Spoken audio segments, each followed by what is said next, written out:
Թուրքիայի նախագահ Ռեջեփ Թայիպ Էրդողանը հեռախոսով զրուցել է Միացյալ Նահանգների նախագահ Դոնալդ Թրամփի հետ։ Թուրքիայի նախագահի աշխատակազմի հանրային վարչության ղեկավար Բուրանեթ Հինդուրանը նշել է, որ Էրդողանը եւ Թրամփը քննարկել են Իրանի եւ ծոցի երկրներում տիրող վիճակը եւ ընթացիկ զարգացումները։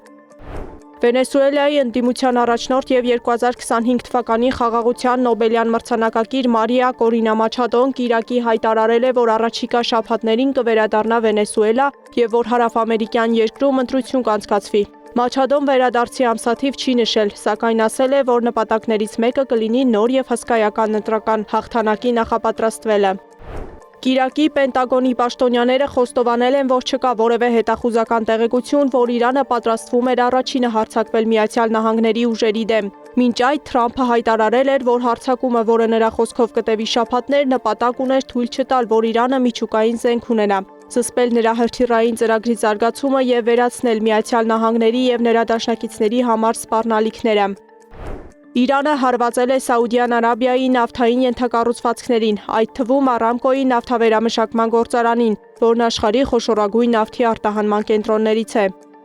Դելիում բանակցություններից հետո Կանադայի վարչապետ Մարկ Քարնին հայտարարել է, որ ինքը եւ իր հնդիկ գործընկեր Նարենդա Մոդին համաձայնության են եկել տնտեսական գործընկերության համաձայնագիր կնքել մինչև այս տարվա վերջ։ Երկու առաջնորդները փորձում են վերականգնել հարաբերությունները, որոնք լարվել են 2023 թվականից, երբ այն ժամանակվա Կանադայի վարչապետ Ջասթին Թրյուդոն հայտարարեց, որ կան հավաստի տեղեկություններ, որ Հնդկաստանի հետ կապ ունեցող անձինք ներգրավված են եղել Կանադայում ՍԻԿ անջատողական խմբի առաջնորդի սպանության մեջ։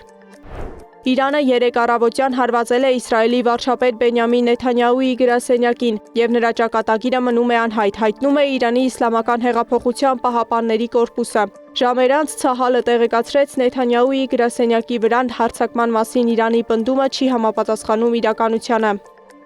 Ֆրանսիան պատրաստ է պաշտպանել Պարսից ծոցի երկրները եւ Հորդանանն Իրանից, հայտարարել է Ֆրանսիայի արտաքին գործերի նախարար Ժան-Նոել Բարոն։ Ֆրանսիան իր լիակատար աջակցությունն ու համերաշխությունն է հայտնում բարեկամ երկրներին, որոնք դարձել են Իսլամական հեղափոխության պահապանների կորպուսի հրթիռային եւ անօդաչու սարքերի հարվածների թիրախ եւ ներքաշվել պատերազմի մեջ, ընդգծել է նախարարը։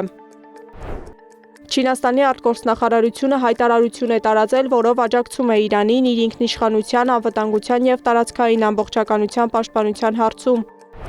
Իրանական հարվածներից հետո Արաբական Միացյալ Էմիրությունների նախագահը, պաշտպանության նախարարը եւ Դուբայի թագաժառանգը, նաեւ այլ պաշտոնյաներ միասին ճաշել են առևտրի կենտրոններից մեկում։ Միացյալ Նահանգների բանակի կենտրոնական հրամանատարությունը պնդում է, որ ոչնչացվել են Օմանի ծոցում գտնվող բոլոր իրանական նավերը։ Հզոր պայթյուններ են որոտացել Ռիադում, Միացյալ Նահանգների դեսպանատան շենքի տարածքում, որից հետո խոշոր հրդեհ է բռնկվել, հայտնում է Reuters-ը։ Այլ լրատվամիջոցների փոխանցմամբ պայթյունները տեղի են ունեցել իրանական երկու անօդաչուների հարվածից։ Մարկո Ռուբիոն հայտարարեց, Միացյալ Նահանգների զինված ուժերի ամենալուրջ հարձակումները դեռ առջևում են։ Քուվեյթում Միացյալ Նահանգների դեսպանատունը հայտարարեց փակվելու մասին, ինչը պայմանավորված է տարածաշրջանային լարվածությամբ։ Սեդա Գյուրեղյան, Նոնա Գևորգյան, ABC Media։